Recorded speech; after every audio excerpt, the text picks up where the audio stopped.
গত ৫ আগস্ট ভারতে শেখ হাসিনা পলায়নের পর বাংলাদেশের দায়িত্ব নিয়েছে অন্তর্বর্তীকালীন সরকার। এদিকে বাংলাদেশি সরকারের পরিবর্তনের কারণে ১.৫ যুগ পর পাকিস্তানের সাথে বাংলাদেশের সাথে সম্পর্কের উন্নয়ন ঘটছে। এই উন্নয়নে এতদিন বাধা হয়েছিল ফ্যাসিস্ট আওয়ামী সরকার। হাসিনা ভারতের কাছে সবকিছু সঁপে দিতে গিয়ে এমন কাজ করেছিলেন। দেশের রাজনৈতিক পট পরিবর্তনের পর অন্তর্বর্তীকালীন সরকার পাকিস্তানের সঙ্গে সম্পর্ক জোরদারের পথে হাঁটায় উদ্বেগ উৎকণ্ঠা বেড়েছে ভারতের। সম্প্রতি এক প্রতিবেদনে এই তথ্য জানিয়েছে ভারতীয় সংবাদ মাধ্যম আনন্দবাজার।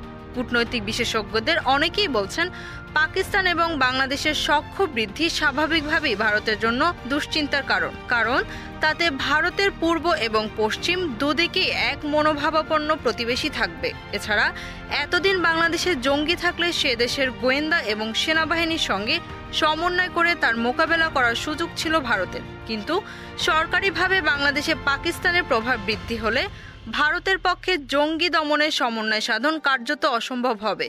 আর নিজেদের স্বার্থে আঘাত আসার কারণেই ভারত এখন বাংলাদেশ পাকিস্তানের সুসম্পর্ক মেনে নিতে পারছে না।